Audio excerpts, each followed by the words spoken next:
Mission Impossible 3. If you guys didn't know, I'm currently in the middle of reviewing every single Mission Impossible movie before Rogue Nation comes out. I've already covered 1 and 2 on my channel. Those reviews are up right now if you want to check them out. Let's start talking about the one that finally picked things back up again after 2 was like...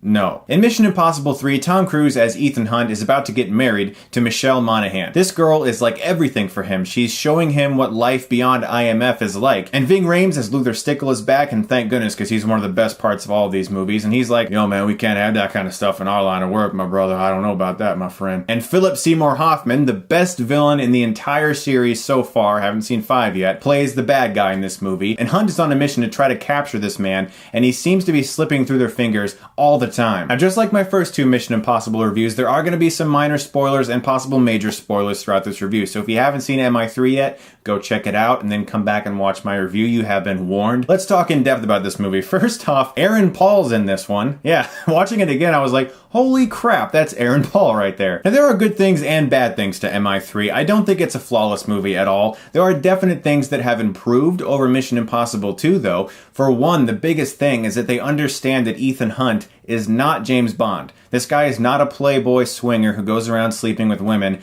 smiles and winks at cute girls, and then does impossible things without ever getting hurt. Because that's what MI2 was trying to be. It was trying to be the later Pierce Brosnan era James Bond movies, and it didn't work out. MI3 recognizes that these are people, and J.J. Abrams took over as director for this movie. This was his first feature film that he directed. And he does a really good job for the most part, helming the action scenes and even the dramatic scenes. He understands what this series needed at the time, and it was some serious adrenaline, because MI2 for the most part was a humongous bore, and although it made a lot of money, really the only reason it made so much money was because people liked the first one. And what Abrams did so well with this movie was inject that energy into it. This is an extremely fast-paced movie. I mean, there's rarely ever a dull moment. There's hardly ever any downtime in MI3, and I also think that's MI3's biggest flaw. Each scene feels like these gigantic scenes back to back, and sometimes these scenes don't feel like they connect very well. Sometimes it's hard to really get inside the characters' heads because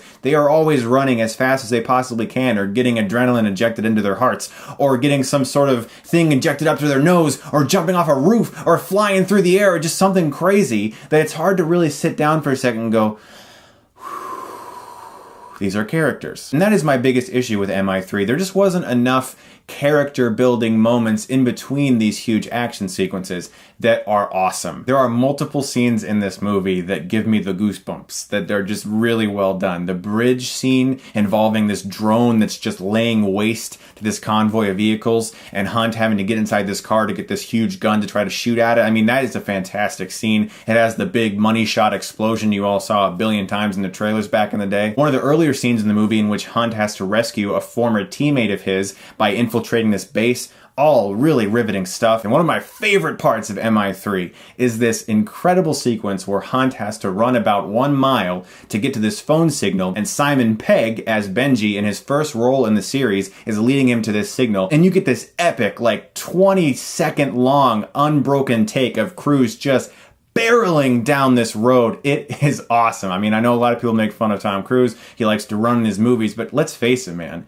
He's pretty freaking good at it. And it has that great stunt sequence where he hops from rooftop to rooftop. There's also a really dangerous stunt in this movie that's always impressed me that happens so quick, no one ever talks about it. Cruise is running along the streets of Shanghai trying to catch this rabbit's foot device that they are trying to get. It's rolling down the street. He finally gets it, and he goes like this, and a car stops right by his head, and that thing is centimeters away from knocking Cruise in the face. That is one of the best stunts I've seen him ever do. It's so quick in this movie, but it looks fantastic. One of the things that Abrams did so well in this movie is he understood that putting people, human bodies, in the same frame as some amazing explosion or action sequence really lends to the realism and makes it a lot more intense. But at the same time, the cinematography can be a little crowded in this movie where he uses close-ups too much. In fact, Abrams himself in a documentary said he tends to use close-ups too much, and I can definitely see that in MI3. In recent years, he's definitely pulled back on that, and that could be from his background in TV, because this is his first feature film,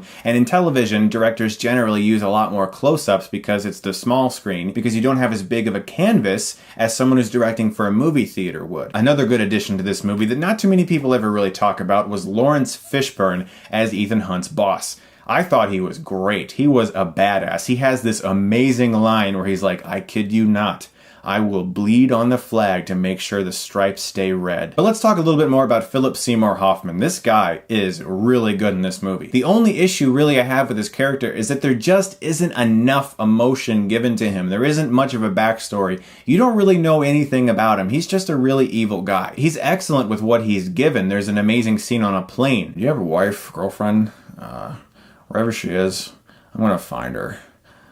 I'm gonna hurt her. Yeah, what I did back there with your friend, that was fun. It was fun. All joking aside, one of the biggest issues with the MI films is that the villains really aren't that strong. Hoffman killed it in this movie, and he brought a good villain to the franchise, finally. So overall, MI3 is a really entertaining movie. It was far better than its predecessor. It understood the things that were wrong with its predecessor. There was more action. Ethan Hunt was actually Ethan Hunt again. He just wasn't some James Bond superhero guy on a motorcycle who can fly through the air and smack into the villain and not die instantaneously. And although the plot was going for more humanity, it couldn't really reach that because of the limitations from the screenplay and the fact that there are so many larger-than-life action scenes. They all sort of blend together sometimes, and the structure of the film becomes a little bit messy. Everyone's really great in this film. The action and the acting are all on the top of their game. It's just that the film could have used better structuring. Still, I'm going to give Mission Impossible 3 a B. So guys, I'm looking forward to bringing you my review for Mission Impossible Ghost Protocol. That's going to be coming very soon. And then at the end of the month, Rogue Nation comes out. I'm super pumped to bring that for you guys. And as always, thank you so much for watching this. And if you like this, you can click right here and get Stuckmanized.